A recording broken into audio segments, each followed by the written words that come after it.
All right, hey now, it's the Rob from 106.1 KISS FM. And Gavin also from that place he's from. Yeah, we love The Walking Dead. We actually read the comic books and we like to discuss every single one when they come out. So we do. Yesterday, issue 160, Whisperer War Part 4. Already at Part 4. I know, it's only be done in January. I know, that's so... I remember looking forward to the Whisperer War. It's been an action-packed Whisperer War, and this issue was no different. I thought it was solid. I would say, they covered a good bit of stuff. It wasn't my favorite issue in the Whisperer War yet, but it wasn't the worst either. Yeah. I feel like there's still a lot of characters who I've forgotten who they are. That was actually what I was going to bring up first. My main complaint was 3 times in this issue, there were 3 characters that they just kind of slid back in there as if we've seen them all the time. Just right into them DMs, slid right in. Yeah, but what is this? So the first one is revisiting the one from last week or last month. Was it William? I guess. The guy who went. Good. He went to the hill. He went to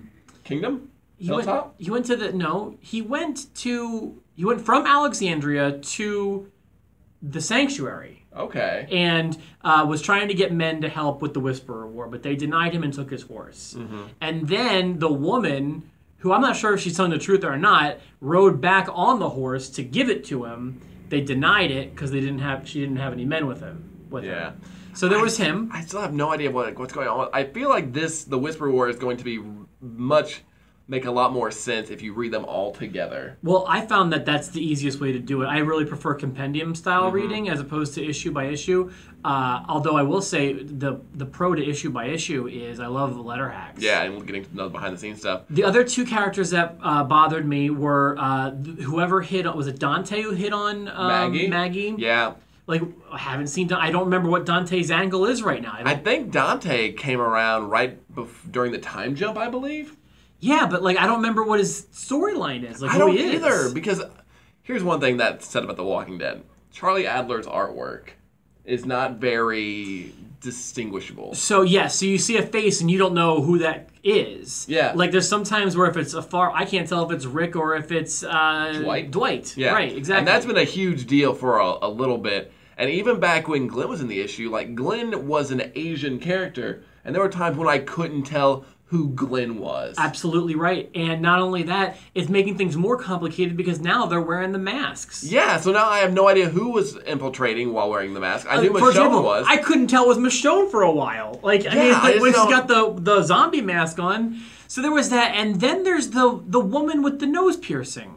I don't even remember who that is. Yeah, I don't either. Unless you're Negan at this point, I have no idea who the F you is. Well, I have to be honest with you. I'm glad I was prepared to be defensive about this because I thought you were going to be you don't remember nose piercing girl? And no, I don't either, Rob. I don't always bully you. Yeah, so thank you for that. So what else did you take from this? They're packing a lot into these issues. They are. The 16 panels are giving them a lot of room. They had back-to-back 16 panels. There was 32 panels on a 2-page spread, which is so much story to pack in. Not complaining. I'm not either. The ending was really good.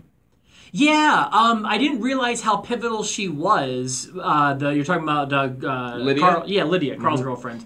But I was glad that she chose to be with the humans. I mean, I guess I thought the issue was going to end on a bigger bang than that. Because I was like, oh, she shot her former people. I don't know. But they raped her, and they were not very nice to her. They did some really mean stuff, and not cool. But at the same time, you're like, well, you still wonder because she was Alpha's daughter. Right, but she wasn't a big fan of her mother in the first place, I don't think. I really wish the last panel, instead of it being the gunshot, would have been licking Carl's eye hole again, which I assume happened right after that. I assume that's all she does. She's like, I shot a guy. Right, so there's that. What else? I really want a little of Eugene in every issue. Yeah. Even if it's just a little bit. It doesn't need it could be a long played out thing, but I want a little bit of Eugene in every issue. I didn't get him at all. Yeah, you did. Eugene? Yeah, I thought we did. What did I miss? He was in one of the 16 panels. What was he doing? Talking to somebody about something. There's so much in these issues, so you're probably thinking, did you even read it? We did. There's just a lot to talk about. There was certainly no radio. Yeah, there was no radio stuff with Stephanie from Ohio. Do you trust her? I don't. I do. do. I do. I want to. I do trust her. I need somebody to be trusted in this world. Well, I mean, when this all ends, I feel like that's going to be the next destination. Yeah. Stephanie in Ohio. Because they've been in the settlements in the communities for a while. The Walking Dead, I always felt worked a little bit better when they were on the road. Yeah, I just like the issues. I just want stuff to happen. Mm-hmm. And, we got some of that this time. There weren't any key deaths or anything like Lucille last month. But it was just like there was the bang at the end with Lydia. I don't know what they're trying to say with Maggie and Dante. I know that she's not over Glenn, but it just seems so. Are they gonna hook up? Are they not gonna hook up? I don't know. Yeah, there was a lot left hanging. And then, there was a question I had about the end. Oh, yeah, so they kind of left us hanging with the baby in the house, which is on fire. They didn't. Oh, yeah, because the Whispers are using flaming arrows and stuff. Yeah, they're using a lot of flaming arrows. Yeah, baby's in there. Sophie is in there. Yes, I want to call her Judith, but it's Sophia. Yeah, right. so Sophie's in there. Wait, it's Herschel. Yeah, Herschel. Who'd I say? Okay, what's the baby's name is Herschel. Who's Baby. Sophia then? Babysitter.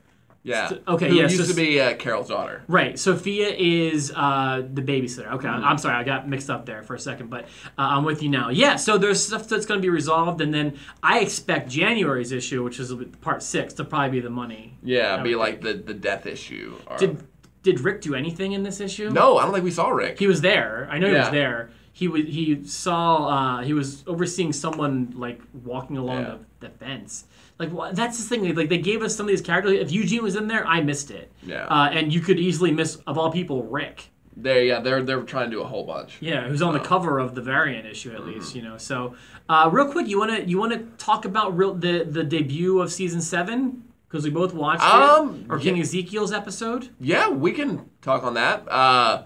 I'm loving The Walking Dead this season because this was my favorite part of the comic books. Yeah, issue 100 was just awesome the way they did it, and I kind of liked the way they handled it on the TV show. I did too. I thought that the swerve with Abraham and then also sticking to the comics with Glenn, nicely done. That episode was great. Negan, to quote you, is my favorite character in the history of anything. He is. He's so good. They're protecting him. Yeah. They're making him very, very cool. Yeah. And very much fun to hate. He's still he's doing mean things, but he's doing it with such pizzazz. Yeah, and sass. They gave us a little bit more, like when they threatened to cut off Carl's hand. It's too much. That was too. I thought that was a bit much for me. I was like, all right, I can't.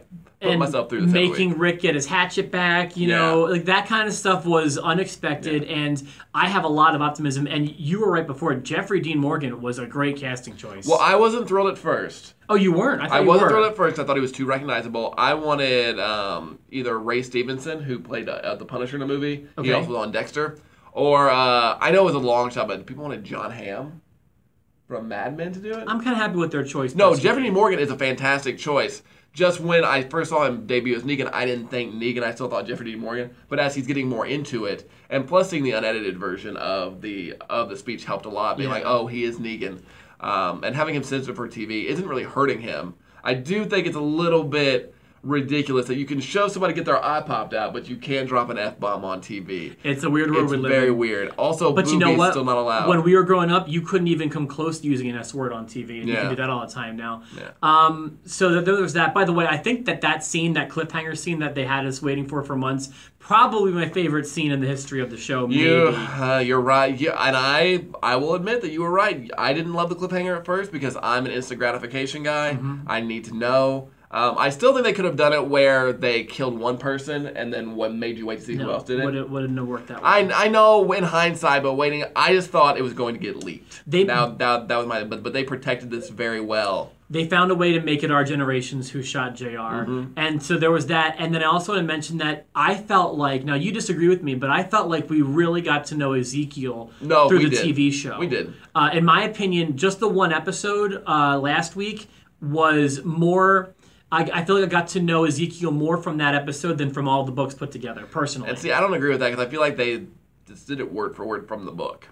I feel like they gave us a lot more. Maybe it was seeing it, portrayed the way it was, but I feel like I really know him more from the TV show than from the book. And that's fine, and you are allowed to think that because opinions are opinions. So, and I think that Ezekiel translates so well to TV. He's such a cool. He just oozes coolness. And Shiva, I hope Shiva does not die in the same point in the arc. I hope that they keep Shiva around a little longer. I do too. I do too. All right, there you go. Those are all thoughts from the Season 7 opener, the first 2 episodes of Season 7, and also issue 160, Part 4 of the Whisperer War. We'll be back in December with our review of 161, Part 5 for myself, the Rob, and my partner in crime. Gavin, hello. Or goodbye. Goodbye, yes, that's what we're doing.